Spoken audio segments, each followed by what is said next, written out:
Sir PoK कब लाएंगे? जिक्र कर रहा था कि पीओके कब ला रहे। हम तो इस बात से बहुत खुश है सर, क्योंकि पीओके भी लद्दाख का हिस्सा है। मेरे पीओके के रहने वाले लोग आज वहां पे जलसा जुलूस करके ये मांग कर रहा है, भारत के प्रधानमंत्री के प्रति उनका विश्वास जता रहा है कि मोदी जी बॉर्डर खोलो, हम भारत के साथ जोड़ने के लिए तैयार है। उन लोगों को भी समझ में आ गया कि नेहरू जी के ब्लंडर की वजह से आज वो पाकिस्तान में फंसे हुए हैं, वो लोग आजादी मांग रहा है। ये प्रधानमंत्री जी के प्रति विश्वास है। हम तो जीत रहे थे 1948 में जब कवेली हमला हुआ था, भारतीय सेनाओं ने अपने वीरता दिखा के पाकिस्तान के कवेली हमला जो है लेके बसगो तक आए, बसगो से धकेल के, कारगिल से धकेल के, द्रास से, श्रीनगर से बिल्कुल पीछे तक धकेलते हमारे भारतीय सेना पता नहीं पीओके तो छोड़िए पाकिस्तान का आधा पूरा हिस्सा लाने वाले थे। नेहरू जी ने बोला नहीं, सीज फायर होना चाहिए। क्या ये नेहरूवियन ब्लंडर नहीं है?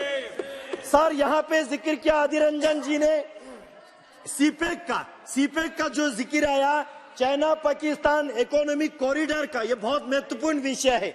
चाइना पाकिस्तान इकोनॉमिक कॉरिडोर का जो जिक्र आया, पहले तो हमको वो जानना होगा ये बनता कहाँ है, बन कहाँ रहा है। शख्सगम वैली वो मेरा लद्दाख का हिस्सा है सर, 5000 स्क्वायर किलोमीटर का शख्सगम वैली कांग्रेस की हुकूमत रहते हुए पाकिस्तान ने चीन को धन में दे दिया और कांग्रेस पार्टी चुप बैठा।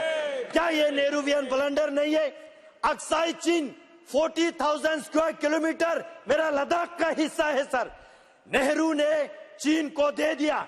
उसके अलावा एक बात आज मैं जिक्र करना चाहता हूं सर, लद्दाख के इतिहास में जब लद्दाख इंडिपेंडेंट किंगडम था 1684 में, 1684 में वहां पे एक ट्रीटी हुआ तिंगमोजगांग ट्रीटी के नाम से जाने जाते हैं।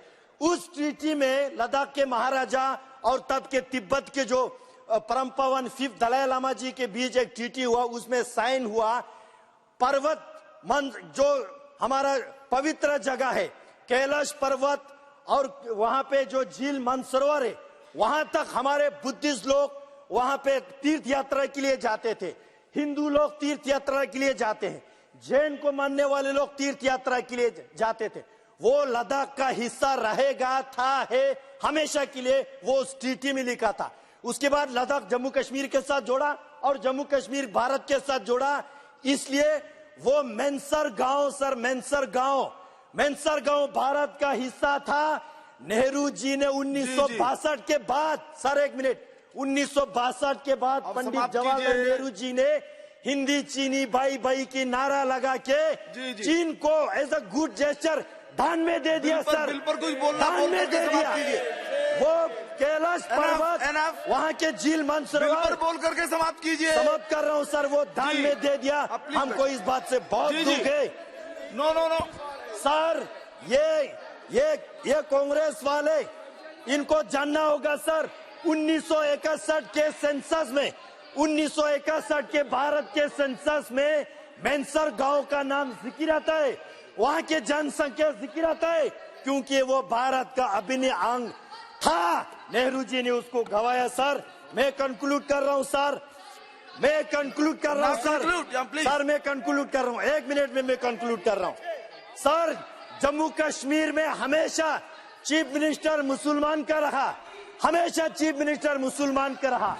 दुर्भाग्य के बाद ये है वहाँ हजरत इमाम हुसैन अलैहिस्सलाम साहब को मानने वाले मातम करते हैं।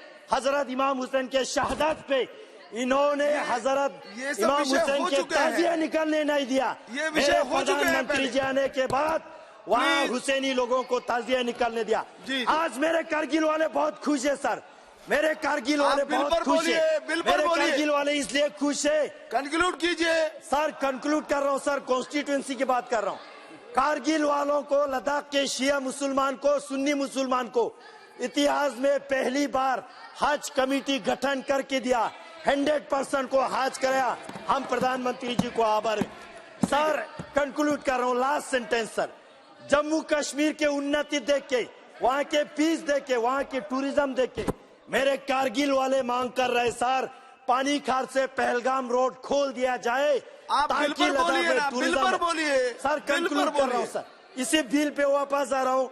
ये वुमेन रिजर्वेशन माननीय गृह मंत्री जी लाके बहुत बहुत हमारे जी। जम्मू कश्मीर पे जो है बढ़िया काम कर रहा है। श्री हम वी चाहते हैं वेंकटेश्वर सर जी। लद्दाख ऑटोनोमस हिल